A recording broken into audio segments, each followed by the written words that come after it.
আমার রসুলের বংশগুলোকে ধ্বংস করেছে কারা জানেন? এই মুনাফিক মার্কা মুসলমানরা। কারা মেরেছে? এই দাড়ি চাচা বলারা নয়, রসুলের বংশগুলোকে একে একে ধূলিসাৎ করে দিয়েছে মুনাফিকি করে করে। কারা? এই টুপিওয়ালারা, দাড়িওয়ালা, পাঞ্জাবিওয়ালারা। আর সেই এখনো মুনাফিকের লাইন চলছে। ফুরফুরা আবু বকরের সিলসিলাকে শেষ করে দিয়ে নিজের বাগান জারি করবো, এবার নতুন করে বাগান তৈরি করব। চামচিকে হয়ে যদি পাহাড়ে গুতোগুতি করে, চামচিকের ঠেলায় পাহাড় হেলে, জোরে বল, শিকনির বদলায় গরু মরে। কেউ যদি বলে আমি পীর সাজবো, কেউ যদি বলে আমি কালো কাক চুন মেখে বক সাজবো। কালো কাক চুন মেখে কি সাজবে? বক। ও জানে না আমার কালো কাক জানে না চুন মেখে বক সেজেছে। ও জানে না আমার বাবার বাবা একজন আছে বৃষ্টি। কি পানি এলে কি হবে? সব চুন খসে ধুয়ে যে কাক।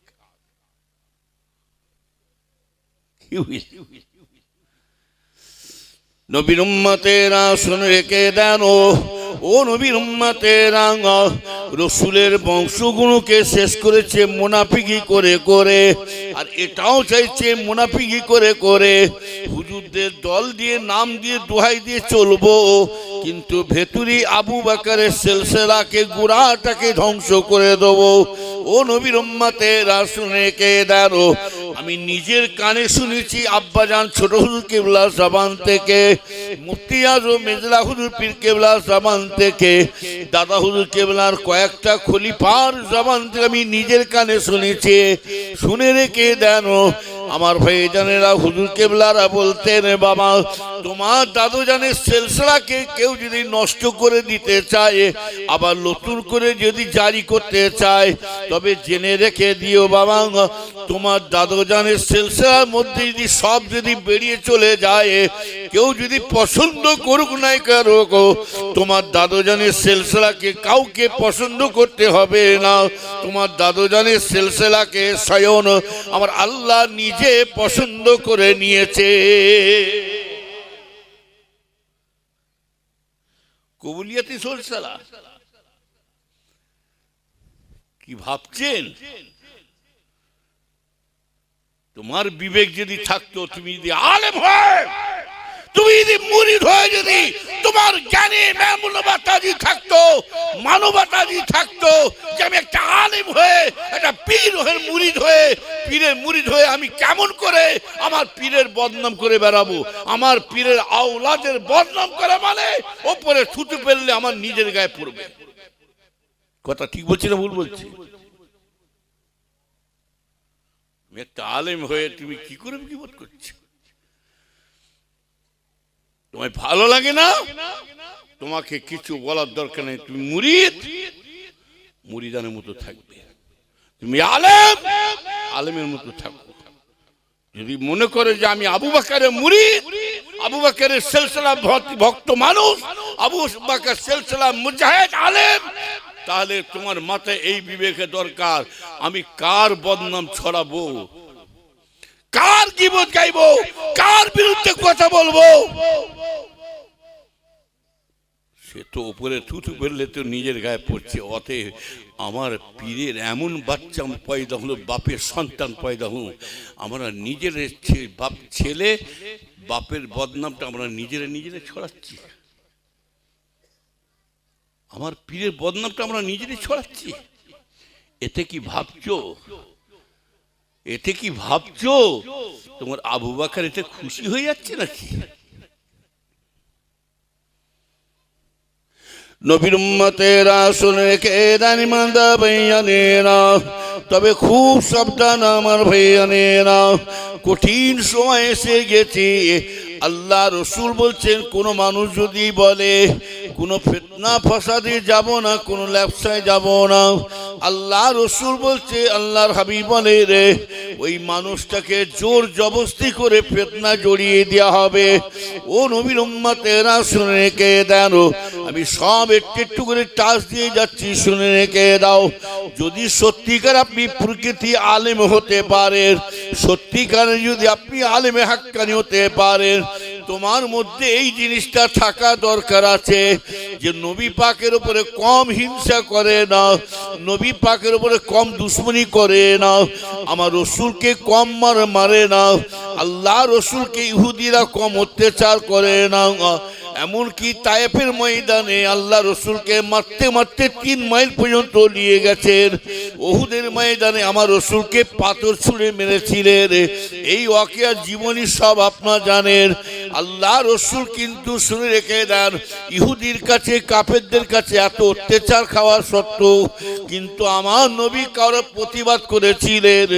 জিজ্ঞাসা করে দেখুন, কোন ইতিহাসে, কোন জীবনী, কোন হাদিস শরীফে দেখাতে পারবেন, কোন বক্তাদের মুখ থেকে শুনতে পাবেন, শুনেছেন কি যে আমার রসুলের উপরে এত জুলুম অত্যাচার করেছেন কিন্তু আমার নবী কারো বদলা নিলেন না, আমার নবী কাউকে প্রতিবাদ করলেন না, এবং আমার রসুল কারো গায়ে হাত তুলেন না, বরঞ্চ এত মার খেয়েছে, অত্যাচার খেয়েছে, রসুল পাক বরঞ্চ ঘুরিয়ে তাদের জন্য দোয়া করে দিয়েছিলে। দোয়া করেছেন না করেনি? তুমি কেমন ধরনের মুলিশা? এখানে ওসিয়ত নামায় লিখেছে কি জানো? তোমায় ভালো লাগে না, তুমি যখন মুরিদ বলে দাবি করে বেড়াচ্ছ, তোমায় যখন ভালো লাগবে না সরে যাও, তবু কিচ্ছু বলবো না। এই পীরের ছেলে যদি মদ খেয়ে শুয়ে তাকে জানবেন, তবু আমার বলাটা কাউকে সাজে না। কেন? আমি বলবো কাকে? লজ্জায় লাগছে আমার পীরের উপরে পড়ছে টাচ। যদি মদ খেয়ে পড়ে থাকে তবু সুজা আমরা কাউকে না বলে সুজা আমরা মুজাদ্দিদের জামানে আবু বকরের রওজায় চলে যাব। যে বাবা হুজুর, দাদা হুজুর, কেউ হুজুর দোয়া করেন, আপনার এই সন্তানকে আল্লাহকে বলুন, হয় তুলে নিতে বলুন, না আল্লাহকে বলুন একটু একে হিদায়াত করে দিতে বলুন। এটি তো আমাদের কর্তব্য, কথা ঠিক না বেঠি? আর তুমি বাজারে ছড়াচ্ছ, তুমি ভাবছো আমার নামটা চারিদিকে ছড়াচ্ছে, ভালোই অ্যাড হচ্ছে। নবীর উম্মতেরা, ফুরফুরা শরীফে ফুল আছে বটে, কিন্তু ফুলের খুশবু চলে যাচ্ছে। আছে কি জানেন? ধুবলো গাছটাই পড়ে যাচ্ছে। তবে জেনে রাখবেন, ফুরফুরা শরীফে হুজুরদের ছেলেরা, নাতি পোতারা বেলাইনে চলিতে পারে। আমার বাবাজিরা, ভাই জানেরা, ফুরফুরা শরীফে হুজুরদের ছেলেরা, নাতি পোতারা চিঠি, কথা হিসাবে বলছে, চিঠিম্বা লম্প দাগাবাজি হতে পারে, কিন্তু আমার আপনার পীর মুজাদ্দিদ জামান তিনি দাগাবাজি নয়, চিটিমবাজি নয়। ফুরফুরা শরীফে হুজুরের ছেলেরা সব গুমরাহ হতে পারে, কিন্তু আমার আবু বকর ফুরফুরা শরীফে জিন্দা ওলিসি আছে। কথা ঠিক না বেটি? আমার পীর কিন্তু জিন্দা। কথা বলে না যে সে পীর নয়, আপনার আমার পীর। এখন তো পীর হওয়ার জন্য অস্থির হয়ে যাচ্ছে। এখন সব নতুন নতুন পীর, কালো কাক চুন মেকে বক্স আসছে। কি বললাম? কালো কাক কচি নিচে নবা, একটু অসুবিধা হচ্ছে লোকের। কথা বলেন না? এখন গরুর চেয়ে দালাল বেশি হয়ে যাচ্ছে। কি বললাম? গরুর চেয়ে এত পীর হচ্ছে না, বাংলাদেশের মতন আমার বেঙ্গলটা না হয়ে যায়। দেখছেন না, এক একটা পিসা জিকির করছে, এক এক রকম পিসা। ল্যাংটা বাবা পীর আছে বাংলাদেশে, একটা পিসার নাম হচ্ছে ল্যাংটা বাবা। মানে পীর জিকির করতে করতে উলঙ্গ হয়ে যাবে, আর মুড়িদানও উলঙ্গ। আসামে একটা পীর আছে হাই বাবা, কি বাবা? হাই বাবা, হুজাই বাবা, দুম্বা বাবা, কত বাবা নেবে। সবাইকে যদি একই ভাবেন, চুলকনি ডাক্তার জানেন? চুলকনি ডাক্তার স্পেশাল একটা ডাক্তার আছে না নাই জোরে বলো, তার ডিগ্রিওয়ালা ডাক্তার। আর একটা চুলকনি ডাক্তার বাজারে দেখবেন ফুটপাতারে বসে থাকে, আছে না নাই? ও মারুতি গাড়ি, ও মারুতি গাড়ি। আপনারা ভাবছেন কি মারুতি গাড়ি করেছি বলে কি, মারুতি গাড়ি চাপছু বললে কি স্পেশাল ডাক্তার? না না, এখন টাকা যার আছে তাকে গাড়ির অভাব হবে না।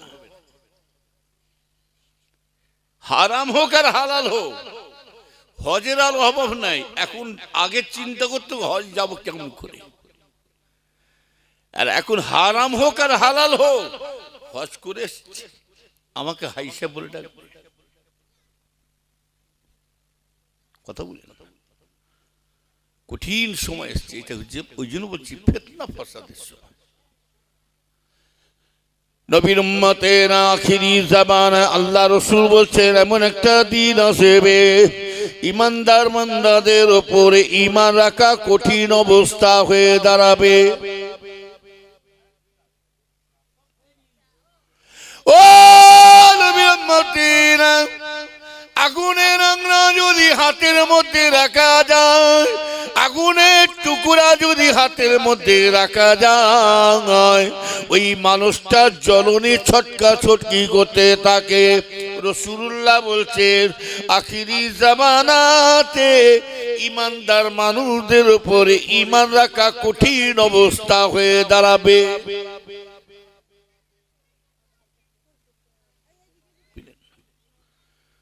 আপনার যদি ঈমান নষ্ট করতে চায়, জানবে আপনার যদি ঈমান ধ্বংস করতে চায়, এই আম লোকেরা করবে না। আপনার ঈমানটাকে নিয়ে যদি খেলা করতে হয়, ঈমানটাকে নিয়ে ফুটবল খেলতে হয়, আপনার শুনে রেখে দেন, এই আম লোকের দ্বারা হবে না, সাধারণ মানুষের দ্বারা হবে না, হিন্দু খ্রিস্টান নাসারা কুলি বাগদি সাঁওতালদের দ্বারা হবে না, এমএলএ এমপি রাষ্ট্রপতি রাজ্যপাল মুখ্যমন্ত্রী প্রধানমন্ত্রীর দ্বারা হবে না। শুনে রেখে দেন, ইচ্ছা কলেজের স্কুলের ছেলের দ্বারা হবে না। ঈমান যদি আপনার আমার শেষ করতে হয়, ঈমানকে নিয়ে যদি খেলা করতে হয়, এই আমার মতো পিসা মলি সাহেব তারা খেলা শুরু করে দিয়েছে। কি কথা ঠিক বলছিলাম ভুল বলছি? এখন আমলোকেরা ভাবছে আল্লাহ কোন দিকে যাব। ইনি বলছে যায়, উনি বলছে না যায়, উনি বলছে আমার দইটা ঠিক, উনি বলছে আরে গয়লা কখনো বলে আমার দইটা খারাপ? এই গয়লা কখনো বলবে? মিষ্টিওয়ালা কখনো বলবে আমার মিষ্টিতে এড়সুর পড়ে গেছে? ও তো চাইছে আমাকে গতিয়ে দেবো যেমন করে। সেরকম হয়েছে আপনার আমার ঈমানটাকে নষ্ট করার জন্য উঠে পড়ে লেগেছে। নবীর উম্মতেরা শুনে রেখে জানেরা, বর্তমান আমি লক্ষ্য করে দেখছি দুইটা জিনিস দেখছি। আল্লাহ নবীর ওপরে যেমন জুলুম অত্যাচার শুরু করে দিয়েছিল বেদিন বেদর্মীরা, ইহুদিরা, কাফেররা, বেঈমানেরা, আমার রসুলের নাম নিশানাটা মুছে দিবার জন্য চেষ্টা করেছিল না করে না? জোরে বলুন। সব থেকে আমার রসুলের দুশ্মন হয়ে দাঁড়িয়েছিল কে জানে রে? ও নবীর উম্মতেরা, আমার রসুলের উপরে দুশ্মনী চালিয়েছিল আবু জেহেল, আর রসুলের বংশগুলোকে মেরেছিল কারা জানেন? আমার রসুলের বংশগুলোকে ধ্বংস করেছে কারা জানেন? এই মুনাফিক মার্কা মুসলমানরা। কারা মেরেছে? এই দাড়ি চাচা বলারা নয়, রসুলের বংশগুলোকে এক একে ধূলিসাৎ করে দিয়েছে মুনাফিকি করে করে। কারা? এই টুপিওয়ালারা, দাড়িওয়ালা, পাঞ্জাবিওয়ালারা।